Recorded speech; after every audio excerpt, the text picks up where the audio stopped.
Assalamualaikum warahmatullahi wabarakatuh.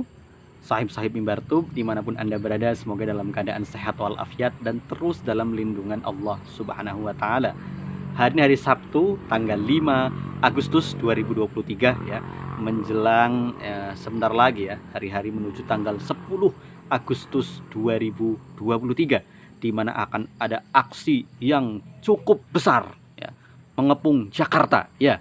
1 juta buruh akan mengepung Jakarta dalam rangka menuntut dicabutannya Undang-Undang Omnibus Law Cipta Kerja. Tapi kali kita akan membahas hal yang lain ya, masih terkait dengan kata-kata tolol.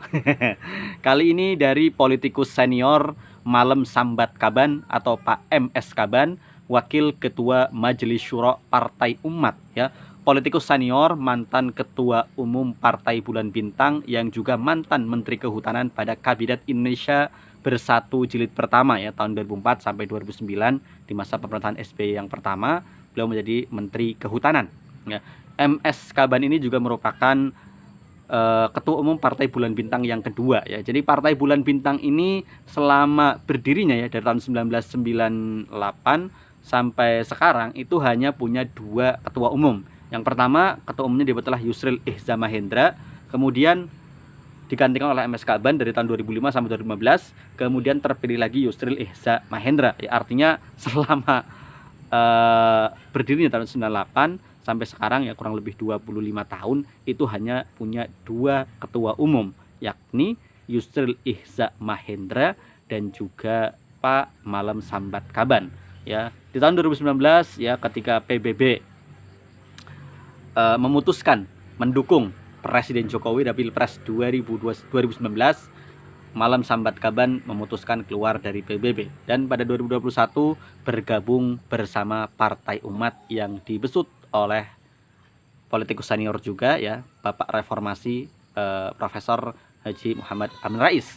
Nah, sebenarnya agak profesor mungkin banyak yang protes ya, karena sebenarnya beliau ini sudah nggak mengajar lagi ya, karena jabatan profesor itu sebenarnya jabatan bukan jabatan akademik yang melekat, tapi jabatan yang melekat ketika seseorang masih menjabat sebagai masih mengajar sebagai dosen ya. Ketika sudah nggak mengajar lagi, jabatan itu otomatis lepas. Tapi ya namanya orang Indonesia ya, ketika sudah tidak mengajar lagi pun pasti jabatan itu akan tetap diembannya ya.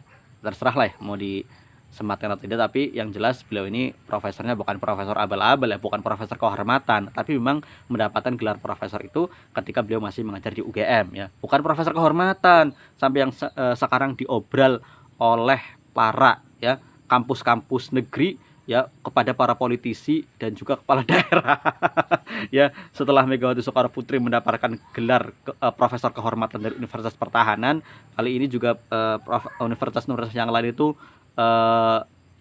berlomba-lomba ya memberikan gelar profesor kehormatan kepada berbagai tokoh politisi dan juga kepala daerah, misalkan Nurdin Halid ya, yang oleh Unhas kalau nggak salah, atau Universitas Makassar ya, lupa itu. Kemudian juga Amran Sulaiman, Andi Sudirman Sulaiman ya, Gubernur Sulawesi Selatan juga mau mendapatkan hal yang serupa ya. Jadi sekali gelar profesor kehormatan itu menjadi laris di negeri ini ya. Walaupun lucu ya, yang kalau dokter kehormatan atau honor causa masyarakat atau yang lainnya tuh masih menganggapnya wajar ya, karena di luar negeri pun banyak ya kampus-kampus yang memberikan hal itu. Tapi kalau profesor kehormatan nggak ada, karena profesor itu jabatan yang melekat ketika seseorang masih menjadi pengajar dosen ya di sebuah universitas atau perguruan tinggi.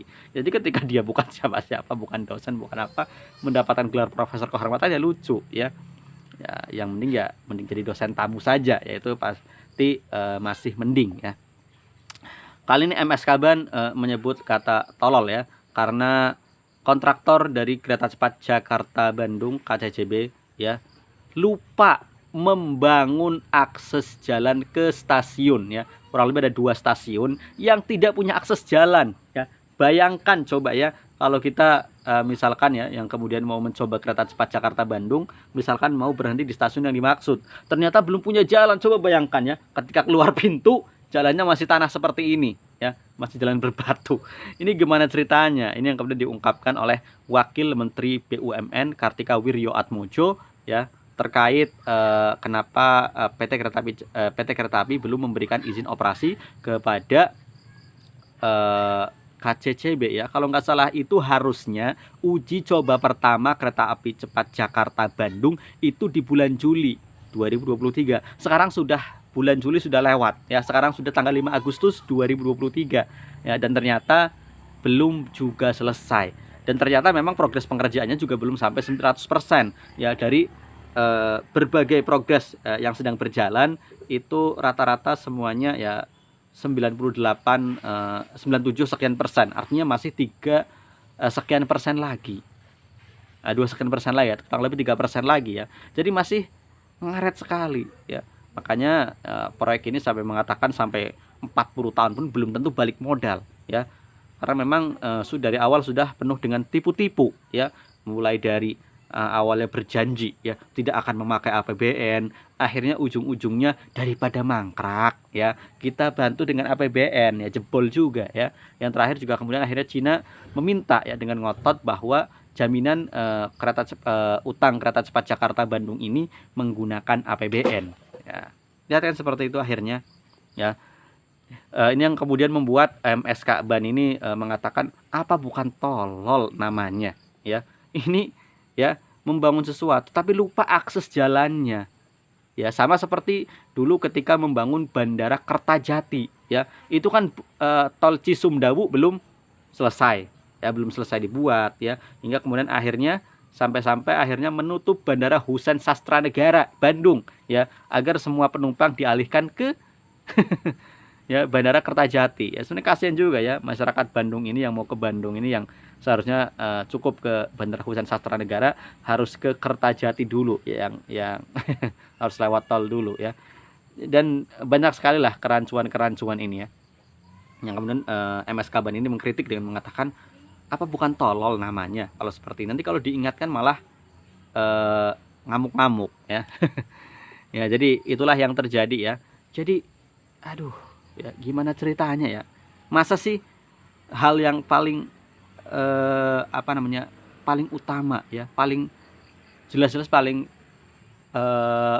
harus diutamakan lah ya kan, akses jalan. Nah sekarang orang gimana mau naik ke kereta api cepat Jakarta Bandung ya kalau akses ke stasiunnya nggak ada ya. Orang gimana mau kemudian mengget banyak penumpang akses jalannya belum ada. Ini kan jelas-jelas ya wajar ya jika kemudian dikatakan ya tadi tolol ya, bukan ya siapapun gimana ya, kalau masa sih ya lupa ya, ini kan sesuatu yang sangat penting, yang sangat utama jalan ini ya, gue bisa lupa. Wah, ini hal yang semacam ini sampai lupa gimana yang ya Allah ya. Jadi kita lihat sajalah ya kedepannya bagaimana nasib kereta cepat Jakarta Bandung ini, apakah ya setelah tanggal 17 Agustus 2023 bisa beroperasi ya uji cobanya, karena uji cobanya sudah molor berkali-kali ya. Terakhir itu katanya yakin Juli 2023 akan diuji coba mulai beroperasi, tapi faktanya meleset lagi dan meleset lagi ya. Tapi yang tidak meleset adalah utangnya yang semakin menggunung ya, anggarannya yang semakin membengkak, yang tidak pernah meleset itu ya. Tapi kalau pengoperasiannya itu nggak jadi-jadi, padahal Laos ya yang juga mendapatkan proyek ini dari Cina ya, pengerjaan proyek kereta cepatnya dari Cina, dari kota Vientiane ke kota Boten ya, sejauh 300 km lebih ya. Sedangkan kereta cepat Jakarta Bandung ini cuma 124 kilometeran lah ya, nggak sampai 200 km. Ini pengerjaannya berbeda 11 bulan lebih cepat kereta cepat Jakarta Bandung, sedangkan yang Laos ini dipekerjakan lebih lambat, pengerjaannya lebih lambat ya, maksudnya lebih dulu kereta cepat Jakarta Bandung 11 bulan, tapi selesainya lebih dulu di akhir tahun 2021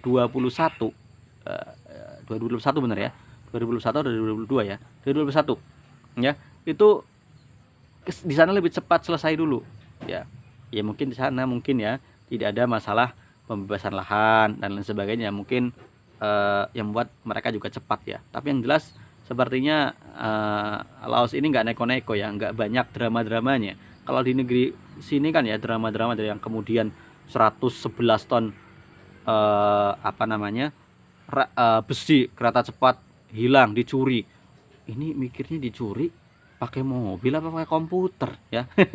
Maksudnya otak-atik anggarannya ya. Jadi kemudian yang di kambing hitamkan pencuri ya. Pencurinya itu sekarang mikirnya kalau pakai truk ya apa nggak kelihatan ya, itu segede gaban 111 ton itu ngangkutnya bagaimana ya, heran saya.